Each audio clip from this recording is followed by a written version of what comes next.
Бейнебаянды бастамас бұрын айта кетейін. Каналға аз ғана адам жетпей тұр. Подписка басып көтсеңіздер, разы боламын.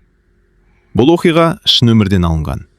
Жүрегіңізді тебірентетін, ойландыратын шынайы әңгімелерді осы видеодан тамашалаңыз. Бұл үйдің тарлығы тек қабырғасында емес еді. Ауада да біртүрлі қысым бар сияқты. Дем алсаң да ішің толық ашылмайтын. Мен осы үйде 5 жылдан бері тұрамын. Ештеңе өзгермеді деуге болады. Таңертең жұмыс, кешке қайту, кейде үнсіз шай, кейде теледидардың алдында ұйықтап кету. Жалғыздыққа үйреніп кеткендеймін, бірақ кей түндері қабырға тым жақын, төбе тым төмен сезіледі.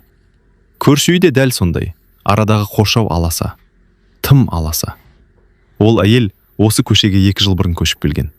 Алғашында мән берген жоқпын. Барлығы сияқты. Көрші, сәлемдесу, сонымен бітті. Бірақ уақыт өте келе, кейбір нәрселер көзге түсе бастайды екен. Күйеуі жиі болмайды, ұзаққа кетеді.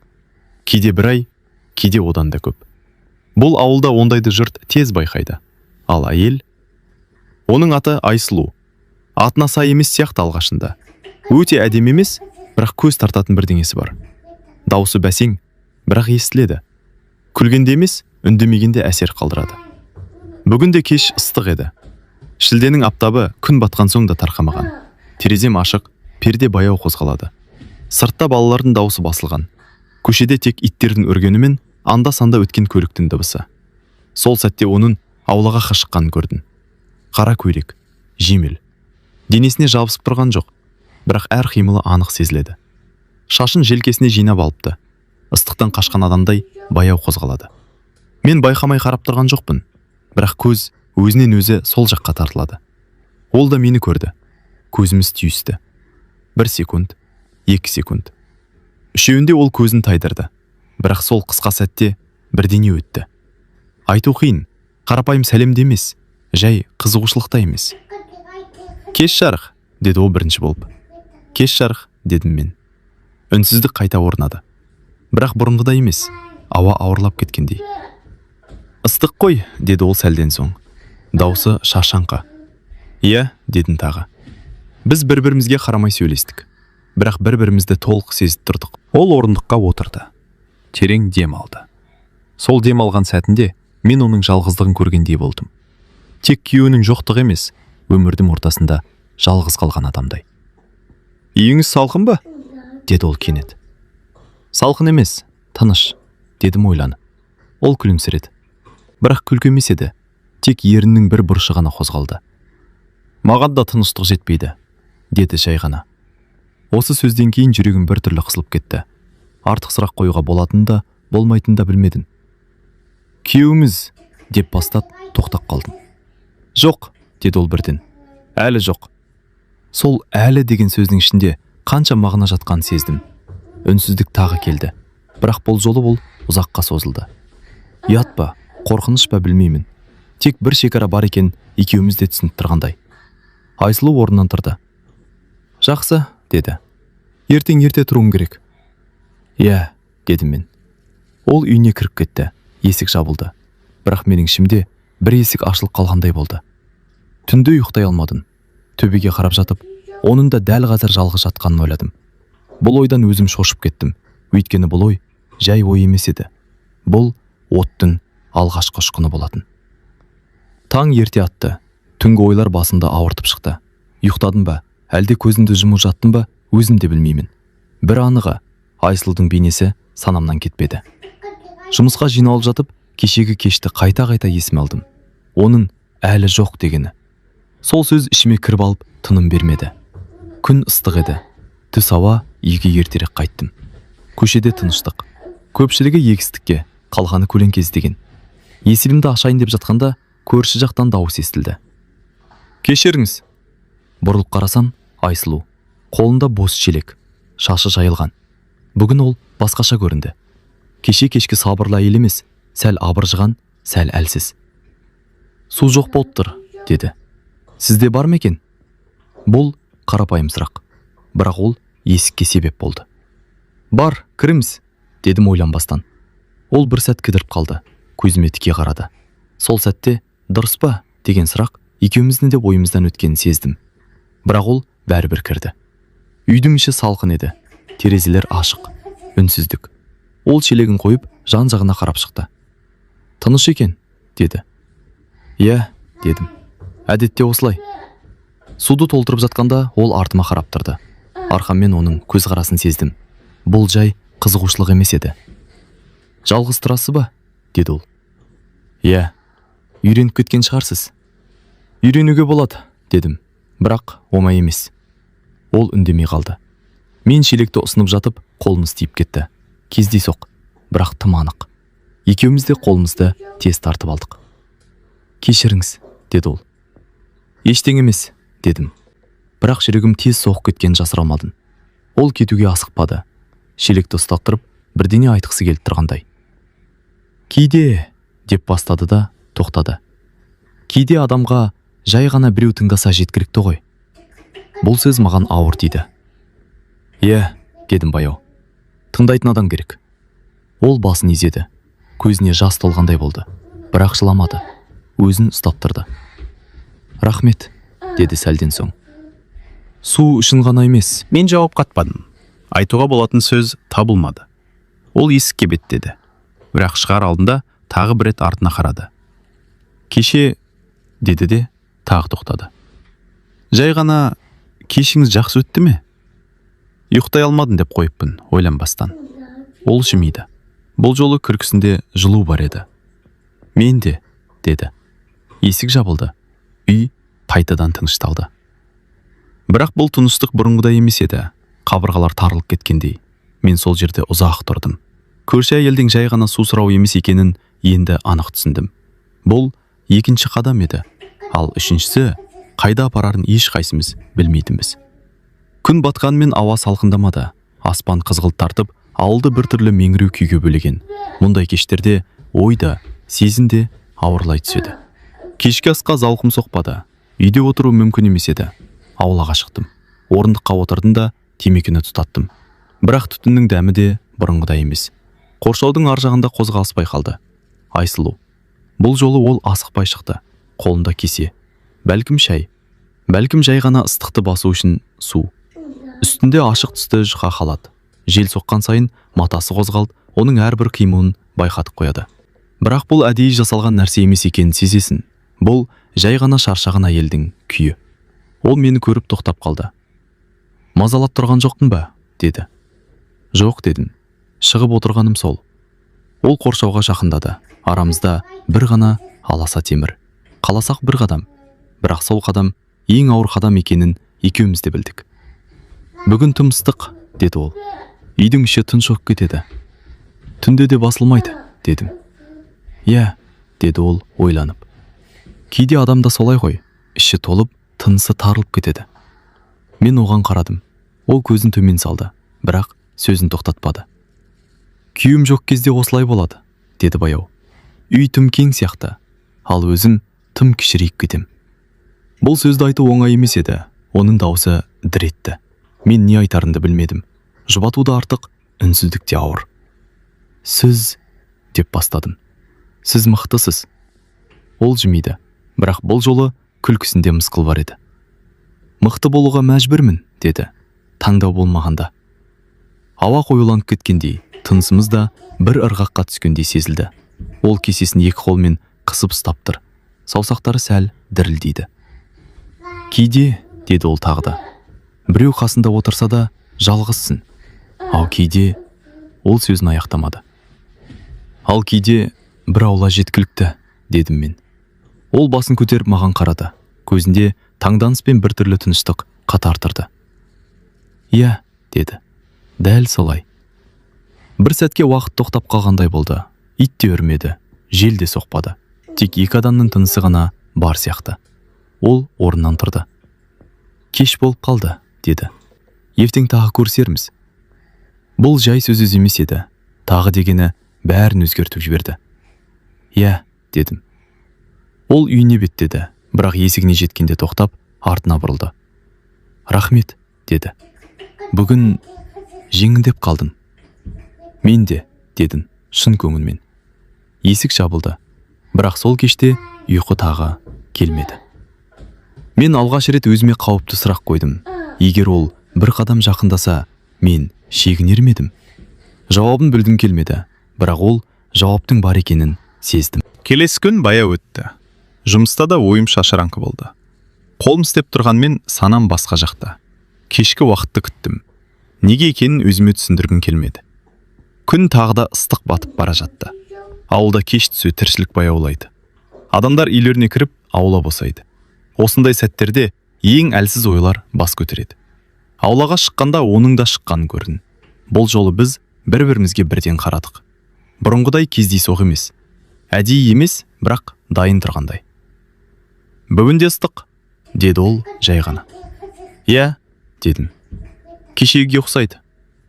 Ол қоршауға сүйенді. Мен де қарсы бетке жақындадым. Арамыздағы арақашықтық бұрынғыдан қысқарғандай. Кеше түнімен ойландым, деді ол кенет. Жүрегім бір сәтке тоқтап қалғандай болды. Нені? Дедім. Кейбір сөздерді, деді ол. Айтылмаған сөздерді. Мен үндемедім. Өйткені ол сөздердің қандай екенін сезіп тұрдым. Сізбен сөйлескенде, деді ол баяу. Өзімді бір түрлі сезінемін. Жеңілдеп қалам.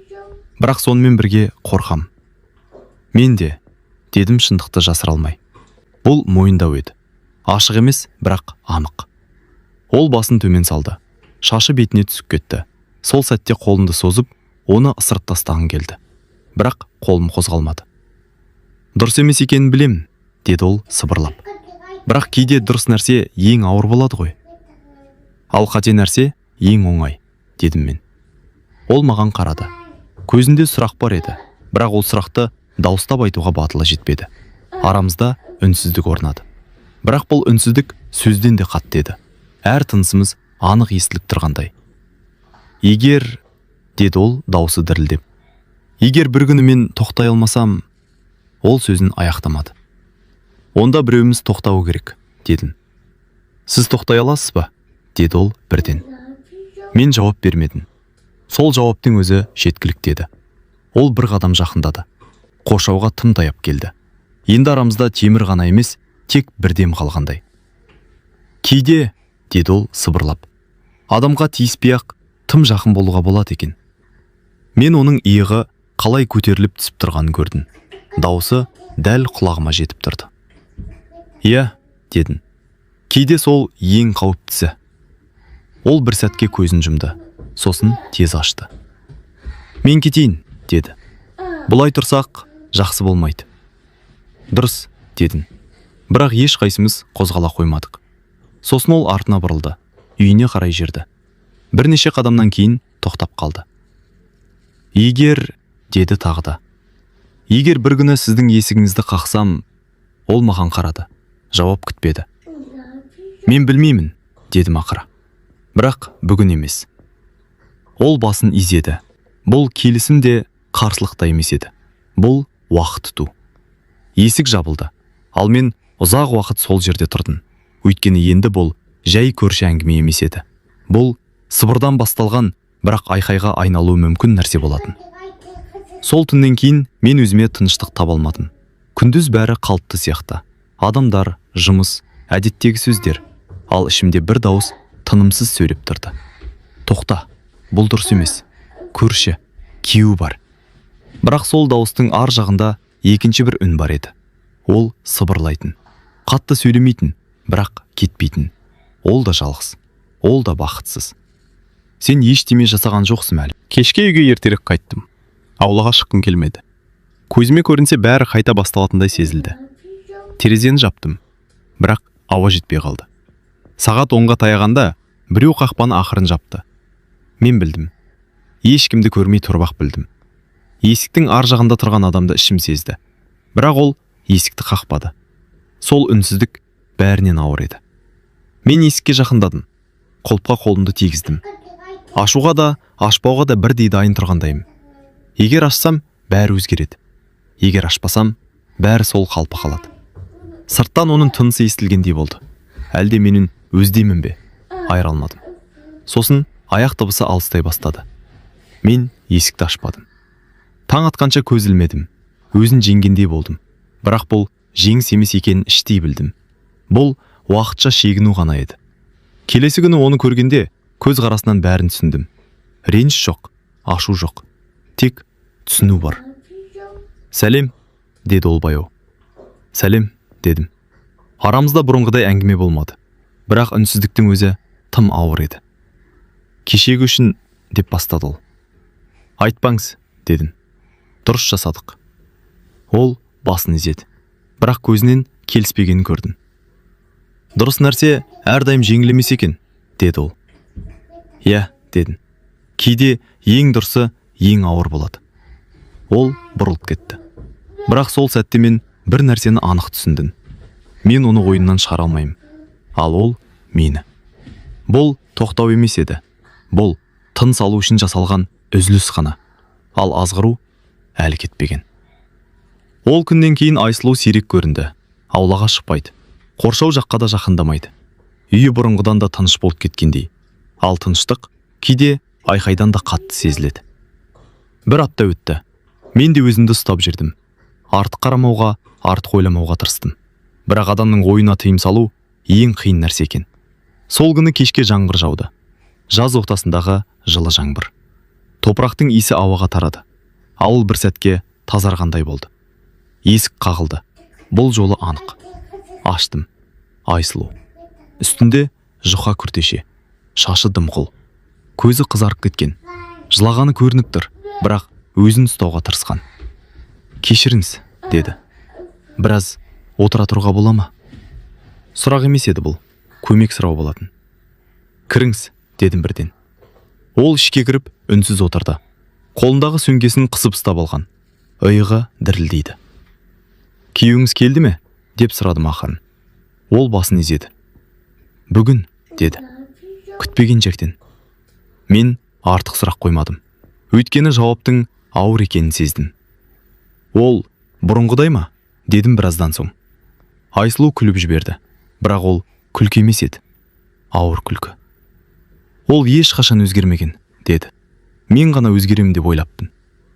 Ол терең дем алды. Басында бәрі жақсы еді, деді. Кейін жұмыс, жол, ашу. Мен оған керек емес болып қалдым. Үй қонақ үй сияқты. Ал мен қызметкер. Ол сөзін тоқтатты. Көзіне жас келді. Кейде адамды ұрмай-ақ сындырып тастауға болады екен, деді сыбырлап. Мен үндемедім. Қасында отырып тыңдадым. Сол сәтте оған дәл осы керек екенін білдім. Ал сіз, деді ол кенет. Сіз мені адам сияқты көрдіңіз. Бұл сөз жүрегіме ауыр тиді. Мен ештеңе істеген жоқпын, дедім. Сол үшін де, деді ол. Сол үшін ауыр. Біз жақын отырдық, бірақ қол тигізбедік. Бұл әдейі еді. Өйткені бір рет десек, кері шебіні болмайтынын екеуміз де түсіндік. Ол ертең қайта кетеді, деді Айсұлу. Бірақ оның көлеңкесі қалады. Мен оған қарадым. Көзінде қорқыныш емес, шаршау бар еді. Ұзақ жылдық шаршау. Кейде, дедім, көлеңкеден қашу үшін жарық керек. Ол маған қарады. Ұзақ қарады. Ал жарық тым жақын болса ше, деді. Мен жауап бермедім. Себебі бұл сұраққа жауап жоқ еді. Біраздан соң ол орнынан тұрды. Рахмет, деді. Бүгін аман қалдың. Әрқашан, дедім. Ол кетіп бара жатып есік алдында тоқтады. Мен әлсіз емеспін, деді. Тек ұзақ уақыт жалғыз болдым. Білемін, дедім. Есік жабылды. Ал сол түні мен бір нәрсені анық түсіндім. Бұл оқиға енді екі адам арасындағы сезім емес еді. Түн тыныш болды. Тым тыныш. Жаңбырдың ізі ғана қалған. Ауа салқын татқанымен ішімдегі ыстық басылмады. Терезе ашық тұрса да дем жетпей жатқандай. Ұйықтай алмадым. Сағат түн ортасынан асқанда аулада біреу жүргендей болды. Аяқ дыбыс емес, көлеңкенің қозғалысы сияқты. Жүрегім дүрсілдеп кетті. Есіктің тұтқасы ақырым қозғалды. Қақпады. Тек бір сәтке ұстап тұрды. Мен орнымнан тұрдым. Бұл жолы тоқтауға тырысқан жоқпын. Бірақ есікті бірден ашпадым да. Ішімде мың ой қатар сөйлеп жатты. Қазір ашсам, бәрі өзгереді. Ашпасам, ол тағы жалғыз қалады. Ал менше, тұтқа қайтадан қозғалды. Сосын жай ғана тықыр естілді. Менмін, деді сыбыр. Айсұлу. Дауысы дірілдейді, бірақ шешімі анық сезіледі. Мен есікті аштым. Ол босағада тұр екен. Үстінде қарапайым пальто, аяғында жеңіл аяқ киім. Шашы жиналмаған, көзі қызарып біткен. Бірақ бұл жолы ол жыламаған. Ол шаршаған. Кір дедін. Ол ішке кірді. Есікті жаптын. Құлып салмадын. Біз үнсіз тұрдық. Бір-бірімізге қарадық. Арамыздағы ауа тығыздалып кеткендей. Мен кетуім керек еді, деді ол. Бірақ барар жерім болмады. Мұнда қалуға да болады, дедім. Бірақ білемін, деді ол. Ештеңе сұрамайын. Ол орындыққа отырды. Қолын тізесіне қойып төмен қарап қалды. Бүгін ол тағы да деді де тоқтады. Айғайлаған жоқ, тек үнсіз қалды. Сол үнсіздік бәрінен ауыр екен.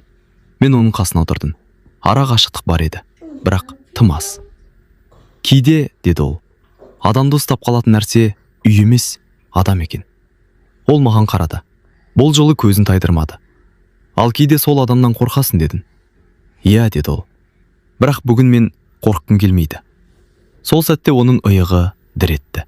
Мен қолымды создым да тоқтаттым. Бірден, екіден. Біз тоқтауымыз керек, дедім. Айтыңызшы, деді ол сыбырлап. Қашан? Мен жауап бермедім. Ол басын менің иығыма жай ғана тіреп қойды. Жай ғана. Денесі емес, салмағы ғана сезіледі. Бірақ сол салмақ бәрінен ауыр еді. Мен қозғалмадым. Осылай ұзақ отырдық. Уақыттың қалай өткенін білмедім. Сағат та түн де жоғалғандай.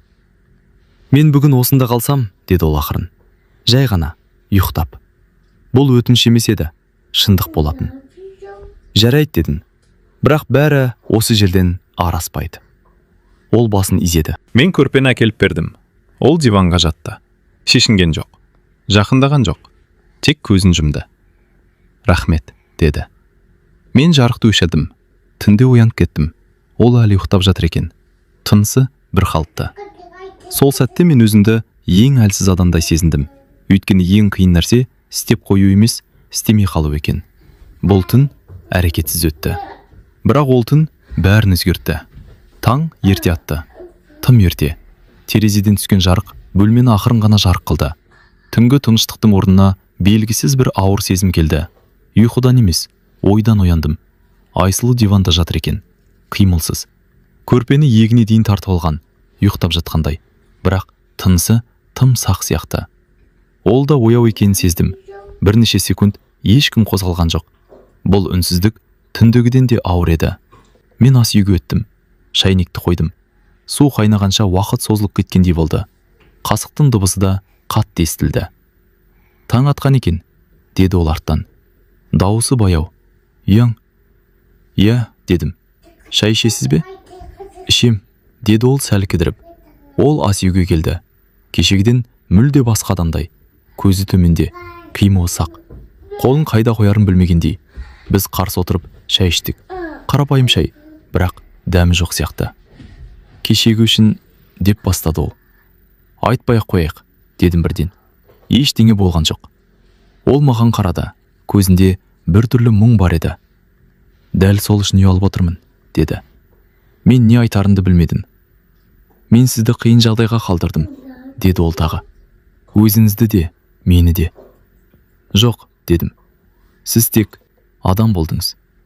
Ол жымиды, бірақ бұл жолы күлкі емес, ризашылық еді. Таңертең бәрі басқаша көрінеді екен, деді ол. Түнде батылсың, күндіз қорқақсың. Күндіз жауапкершілік оянады, дедім. Ол басын изеді. Мен кетуім керек, деді біраздан соң. Көршілер көріп қалмасын. Бұл сөз бәрін өз орнына қойғандай болды. Иә, дедім. Дұрыс. Ол сырт киімін киді. Есіктің алдында тоқтады. Кеше, деді де терең дем алды. Кеше мен өзімді тірі сезіндім. Бұл сөз жүрегіме ауыр тиді. Мен де, дедім. Ол есікті ашты. Таңғы салқын ауа ішке кірді. Бір сәтке ол артына бұрылды. Біз енді, деді. Білемін, дедім. Бұрынғыдай болмайды. Ол басын изеді. Көзінде жас жоқ, бірақ жанында ауырлық бар еді. Есік жабылды. Мен ұзақ уақыт қозғала алмадым. Таңғы жарық бәрін анық көрсетіп тұрды. Бірақ дәл сол анықтықтың өзі ұятты күшейтетіндей. Бұл түн ештеңемен аяқталмаған түн еді. Ал таң бәрін бастатқан таң болатын. Өйткені енді біз тек өзімізбен емес, өзгелердің көзімен де өмір сүруіміз керек еді. Ауылда ештеңе ұзақ жасырынбайды. Ешкім ештеңе көрмесе де бәрін сезіп қояды. Айсұлу кеткеннен кейін бірнеше күн өтті. Біз бір-бірімізге жоламадық. Аулаға бір мезгілде шықпауға тырыстық. Қоршау бұрынғыдан да биік сияқты көрінді. Бірақ көздер бар еді. Терезелер, сұратқа толы жүздер. Дүкенге барғанда сездім. Бұрынғыдай емес. Сәл ұзақтау қарау. Бір-біріне сыбырлап сөйлеу. Күлмей амандасу. Көрші әйел жалғыз тұрып жатыр ғой қазір деген сөзді естідім. Бір күні арт жағынан. Иә, күйеуі тағы кеткен дейді. Дауыстар бәсең, бірақ мағынасы анық. Сол кеште Айсұлу аулаға шықты. Күндіз емес, кеш қырым. Ас. Мен де сырттайдым. Көзіміз түйісті де, ол бірден басқа жаққа бұрылды. Бұл қашу еді, бірақ кеш қалдың қашу. Айсұлу, дедім ақырын. Ол тоқтады, бірақ маған қан қарамады. айтатын нәрсе бар, дедім. Қазір емес, деді ол. Өтінем. Дауысы шаршаған, қорыққан. Біреу бірдеңе айтты ма? Деп сұрадым. Ол басын шайқады. Әлі жоқ, деді. Бірақ айтады. Бұл әлі деген сөзді мен бұрында естігемін. Ол әрдайым бір нәрсенің басталатынын білдіретін. Мен кінәлімін, деді ол кенет. Мен келдім, мен тоқтамадым. Жоқ, дедім. Біз екеуміз де... Жоқ, деді ол қатқылдау. Ауыл кешірмейді. Еркекке кешіреді, әйелге емес. Бұл сөз жүрегімді ауыртты. Мен ештеңе болған жоқ деп айта аламын, дедім. Олар соған сенбейді, деді ол. Өйткені олар шындықты емес, әңгіме іздейді. Сол сәтте көрші үйдің терезесінен біреу қарап тұрғанын көрдім. Перде сәл қозғалды да қайта жабылды. Айсұлу да байқады. Көрдіңіз бе? Деді сыбырлап. Басталды. Ол үйіне асығыс кіріп кетті. Сол түні ауыл тыныш болмады. Иттер жиі үрді. Ал адамдардың ойы одан да қатты үріп тұрғандай. Келесі күні таңертең бір әйел маған тура қарады да әдейі бұрылып кетті. Тағы бірі амандаспады. Бұрын байқалмайтын ұсақ нәрселер енді ауыр сезіле бастады. Бұл жаза сияқты еді. Әлі қылмыс болмаған мен. Кешке Айсұлу хабарлама жіберді. Алғаш рет. Біз біраз уақыт көріспеуіміз керек. Мен жауап жаздым. Түсінемін. Бірақ бұл түсіну емес еді. Бұл қорғану болатын. Өйткені енді біз тек өзімізбен емес, бүтін алдымен бетпе-бет келіп тұрған едік. Ал ауыл үшінші кейіпкер. Ең қатал, ең үнсіз, ең аяусыз. Біз көріспедік, кездеспедік. Тіпті бір аулада қатар шықпауға да үйреніп алдық. Бұл шешім екеумізге де жеңіл болмаған іштей сездім. Бірақ басқа жол жоқ сияқты көрінді. Ауылдың тынысы артымыздан бақылап тұрғандай, әр қадамымызды өлшеп басуға мәжбүр етті. Күндер өтті. Әр күн бір-біріне ұқсас. Таңертең жұмыс, кешке үй. Аулаға сирек шығамын. Қоршауға көз салмауға тырысамын.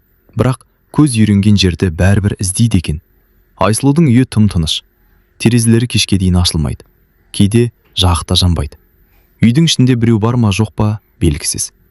Бұл тыныштық мені мазалай бастады. Қашу шешім емес. Бұл тек уақыт ұту. Бірақ сол уақыттың өзі адамды іштен жеп бітіретінін кеш түсіндім. Бір күні кешке дүкенге шықтым. Қайтар жолда оны алыстан көрдім. Басындағы орамалы иығына түсіп кеткен. Қолында пакет, жүрісі баяу, шашаған. Мен басқа көшеге бұрылғым келді. Бірақ аяғым жүрмеді. Ол да мені көрді. Бір сәтке тоқтады. Сол тоқталдың өзі бәрін айтып тұрғандай еді. Сәлем, деді ол баяу. Сәлем, дедім. Айналамызда ешкім жоқ. Бірақ бәрібір өзімізді бақылап тұрғандай сезім кетпеді. Қалайсыз? Дедім. Жүріп жатыр, деді. Сіз ше? Солай. Бұл ең бос әңгіме еді. Бірақ бізге дәл қазір соның өзі керек болатын. Мен кеткім келіп жүр, деді ол кенет. Жүрегім шым ете қалды. Қайда? Деп сұрадым. Білмеймін, деді. Тек алысырақ. Қашып па? Ол жымиды, ауыр жымиыз. Иә, деді. Өмір бойы соны істеп келіппін ғой. Біз біраз үнсіз тұрдық. Сіз дұрыс жасадыңыз, деді ол тағы. Сол түні есікті ашпағанда. Бірақ аштым ғой, дедім. Аштыңыз, деді ол. Бірақ одан әрі өткізбедіңіз. Бұл сөз мені бір жағынан жұбатты. бір жағынан ауыртты. Мен сізге қиындық әкелдім, деді ол. Ал сіз мені сақтап қалдыңыз. Мен өзімді де сақтадым, дедім шындықты жасырмай. Ол басын изеді. Біз осылай жүргеніміз дұрыс шығар, деді. Көрмегендей, білмегендей. Бірақ ұмытқандай емес, дедім. Ол маған қарады. Ұзақ қарады. Жоқ, деді. Оны ұмыту мүмкін емес. Солай деп ол бұрылып кетті. Артына қарамады. Мен де шақырмадым. Сол кеште үйге келгенде бос кеңістік анық сезілді. Үй сол қалпы. Бірақ мен басқа адамда едім. Қашу сырттай тыныштық әкелді. Ал іште бос орын қалдырды. Өйткені кейбір сезімнен қашуға болады. Бірақ оның орнын толтыру мүмкін емес. Күн тыныш өтті. Бірақ мен білетінім, тыныштық бұл жолы жалған. Айсұлу хабарлама жіберді. Кездесейік, бәрін айтуым керек. Сөз қарапайым көрінгенімен менің жүрегімді сызып өтті. Бәрін айтуы кек сөз емес, шешім еді. Қорқыныш пен үміттің араласуы. Кешке аулаға шықтым. Ол бұрынғыдай жай ғана шыққан жоқ. Қолында сөмке, бірақ жүрісі ауыр. Бір қадам жақындап, кейін бір қадам артқа. Ішінде дау бар екені анық. Сәлем, дедім ақырын. Сәлем, деді ол. Сіз отыра беріңізші, мен айтып алайын. Ол орындығына отырды. Қолын үстелге қойды. Терең дем алды. Сол демде мен оның ішкі жанын көргендей болдым. Мен, деді ол, бәрін жасырдым. Кейде өзімнен де қорқамын. Бірақ шындықты айту керек болды. Мен үндемедім. Тыңдап отырдым. Көздерінді алмай. Менің күйеуім, деп бастады ол. Мен енді оны күтпеймін. Ол ешқашан өзгермейді. Ал мен енді өз өмірімді қалаймын. Сөзін жалғастыра алмады. Қолы дірілдейді. Көзінен жас емес, шашау көрінді. Мен сізге бәрін айтуым керек еді, деді ол ақан. Сіз мені адам сияқты көрдіңіз. Сізді қорқытуым келмейді, бірақ бұл шындық. Мен тыңдап отырмын, дедім. Бәрін тыңдаймын. Ол терең дем алды. Сол демде мен өзінің де қаншалықты мазасыз екенімді сездім. Бәлкім, біз бәрін бастан өткермесек те болар еді, деді ол. Бірақ енді басқа жол жоқ. Екеуміз де өзгердік. Иә, дедім. Біз енді бұрынғыдай болмаймыз. Ол басын изеді. Бірақ бұл жолы бұл бас изеу қорқыныш емес, шешім еді. Мен таңдау жасауым керек, деді Айсұлу. Өз бақытым үшін. Және мен де өзімнің, дедім мен. Сол сәтте мен түсіндім. Бәрі аяқталуы мүмкін еді. Бірақ бұл аяқталу емес, жаңа кезеңнің бастауы. Екеумізге де ауыр, екеумізге де қажет. Ол орнынан тұрды. Жүзі ашық, бірақ шаршаған. Бәрін шын айту жеңіл емес екен, деді.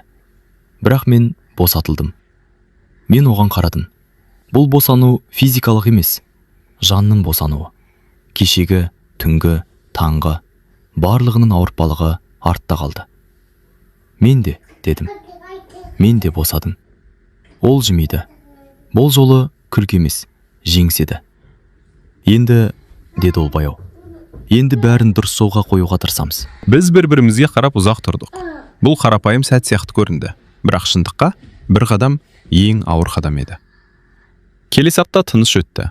Біз екеуміз ара қашықтық сақтадық. Бірақ тыныштық тек сыртқы көрініс еді. Ішімізде бәрі дайын тұрды. Тек бір қадам қалды. Сол күні кешке Айсұлуның үйінің есігі қатты жабылды. Бірнеше минуттан кейін іштен бір дыбыс естілді. Ешқандай хабарламадан емес, адамның нақты дауысы. Мен келдім. Күйеу еді. Сол бір дауыс ауылдағы тыныштықты сындырып жіберді. Сезімдердің бәрі бір сәтте қарқынды соққы қалғандай болды. Айсұлу тығылып қалды. Мен сыртта болсам да, оның қорқынышын сездім. Үйдің ішінде айқай жоқ. Тек тыныс пен қабырғаға соғылған үн ғана бар сияқты. Күйеудің қадамы еденге ауыр тиіп бара жатты. Ол енді тек көрініп тұрған қауіп емес, нағыз шынайы кедергі болды. Айсұлу орнынан тұрды. Құлағыма естілмейтін сыбырлап, мен оның сөзін толық ести алмадым. Жүрегім дүрсілдеп, барлық уақыт тоқтап қалғандай болды. Сіз кетіңіз, дедім мен ақырын. Бір сәтке. Ол мені түсінді. Көзінде қорқыныш, бірақ сенім де бар еді. Ол бір қадам артқа шегінді. Күйеуінің дауысы қайтадан шықты. Бір сәлем емес, қатты бақылау. Мен сыртта тұрсам да, мені айыптайтын көзқарасты сездім. Айсұлу да ішкі күрестеді. Қорқыныш па, сезім бе, білмеймін. Мен кетейін, деді ол тағы да сыбырлап. Сізге тыныштық қажет. Мен басымды изедім. Бұл жолы қадамдар мен үшін емес, ол үшін маңыз деді. Сол қашу қауіптен емес, өзінің ішкі шекарасынан. Күйеудің қадамы бәсеңдеді. Үйде қысым азайды. Бірақ мен білемін, енді бәрі өзгереді. Сыртқа тыныштық орнағанмен, ішкі дау ешқашан тоқтамайды. Бұл түні мен бір нәрсені анық түсіндім. Қызығушылық пен жауапкершілік қатар жүреді, ал әрекет әрқашан салмақпен өлшенеді. Айсұлу тыныштыққа қайта оралды, бірақ енді оның ішкі әлемі бұрынғыдай болмайды. Ал мен сыртта өз сезіміммен және жауапкершілігіммен қалдым. Таң атқан кезде бәрі бір түрлі тыныш көрінді. Ауа салқын, бірақ жүрегімде от жанып тұрды. Кешегі оқиға мені тек сыртта емес, ішкі әлемімде де өзгерткен еді. Айсұлу хабарлама жіберді. Біз кездесеміз, бәрін айтуым керек. Ол енді тек сөз емес, нақты шешім болатын. Оның шешімі біздің өмірімізді түбегейлі өзгертетін еді. Кешке аулаға шықтым. Ол бұрынғыдан да асығыс емес, бірақ әр қадамы абайлап өлшенгендей. Қолында жеңіл сөмке, шашы желге ұшып кеткен. Сәлем, дедім мен, тынысымды реттей алмай. Сәлем, деді ол, бірақ көзінде қорқыныш та, батылдық та бар еді. Ол орындығына отырды, қолын үстелге қойып, терең дем алды. Мен таңдау жасадым, деді ол ақырын. Өткенге оралуға болмайды. Өз өмірімді өзім жасаймын. Және мен де өзім үшін, дедім мен. Біз бір-бірімізге ұзақ қарадық. Бұл қарапайым сәт сияқты көрінгенімен, ішкі әлеміміздің күресі бір-бірімен соқтығысып тұрды. Бәрін бастан өткермесек те болар еді, деді Айсұлу. Бірақ енді басқа жол жоқ. Иә, дедім мен. Біз енді бұрынғыдай болмаймыз. Сол сәтте мен түсіндім. Бұл жаңа кезеңнің бастауы. Екеумізге де ауыр, екеумізге де қажет. Ол орнынан тұрды, жүзі ашық, бірақ шаршаған. Енді бәрін дұрыс жолға қоюға тырысамыз, деді ол. Мен оған қарадым. Бұл жеңіс емес, бірақ босанудың алғашқы қадам еді. Иә, дедім. Енді бәрі анық. Сол сәтте мен де ішкі тыныштыққа бір қадам жақындағанды сездім. Бәрі тек басталды. Күн батып бара жатты. Ауыл кешке оранды. Біз екеуміз ауылда тұрдық. Ара қашықтық бұрынғыдан қысқа, бірақ әлі де сақталған. Бұл қашықтық сезім мен жауапкершілік арасындағы сызық еді. Бәрін айтып алдың, деді Айсұлу баяу. Енді ештеңені жасыруға болмайды. Мен де бәрін түсіндім, дедім мен. Ештеңе жасырмаймыз. Ол маған қарады. Көздерінде қорқыныш, үміт және жеңілдік қатар тұрды. Сол көзқарас шындықтың ауырлығы мен сүйіспеншіліктің бірлескен кескіні. Күйеуім енді менің өміріме араласпайды, деді ол. Барлық нәрсені өзім шешем. Ал мен сізге әрқашан қол ұшын созуға дайынмын, дедім мен. Сол сәтте үнсіздік орнады. Біз екеуміз де бір нәрсені білдік. Енді ешқайда қашуға болмайды. Менің шешімім өзім үшін, деді ол тағы да. Бірақ бұл жолы дауысы берік болды. Енді мен бақытты болуға тырысам. Мен оған жақындадым. Бірақ бұл жолы әрекет жай қызығушылық емес, жауапкершілік пен сезімнің үйлесімі болды. Енді бәрі шынайы, дедім. Артымыздағы бәрін қабылдаймыз, ал болашаққа бірге қараймыз. Ол жымиды. Бұл жеңіс емес еді. Бұл жаңа өмірдің алғашқы тынысы. Сол түні біз ұзақ тұрдық. Тек тынысымыз естіледі. Жаңбырдың соңғы тамшысы алдыдағы топырақты ылғал етті. Бәрі аяқталған жоқ, бірақ енді бәрі ашық, бәрі шын. Біз енді бір-бірімізден жасырмаймыз. Бұл шындыққа бет-бе-бет келген сәт. Күн таңғы алғашқы сәулесімен оянып, ауылды алтын түспен бояды. Түнгі қорқыныш, сыбыр, арақашықтық, бәрі артта қалғандай. Айсұлу аулада тұрды. Көздері тыныш, жүзі ашық. Ол енді қорықпайды. Ештеңеден жасырынбайды. Бұл тек физикалық тыныштық емес, жан тыныштық еді. Мен оған жақындадым. Біз екеуміз бір-бірімізге қарап тұрдық. Екі адамның арасындағы барлық күмән, қорқыныш, сезім бәрі түсіністікке айналды. Бәрі енді басқаша, дедім. Иә, деді ол. Біз шындықпен бет-бе-бет келдік. Енді ештеңеден қорықпаймыз. Ауылдың тыныштығы бізге серік болды. Ешқандай сыбыр, ешқандай көзқарас, тек жаңа бастаманың белгісі. Алдыға қарай жүреміз, дедім мен. Бірге, деді ол, жымия. Біз ұзақ қарастық. Екеуміз де түсіндік. Бұдан бұлай бәрі өзімізге байланысты. Түнгі қорқыныш, таңғы ұят, сыртқы қысым, бәрі артта қалды. Ауылдағы жаңбырдан қалған топырақтың иісі бізді жаңа өмірге шақырды. Бұл жаңа кезеңнің, жаңа бастаманың, жаңа тыныштық пен сезімнің бастауы еді. бәрі аяқталды, бірақ бұл аяқталу жаңа өмірдің басталуы.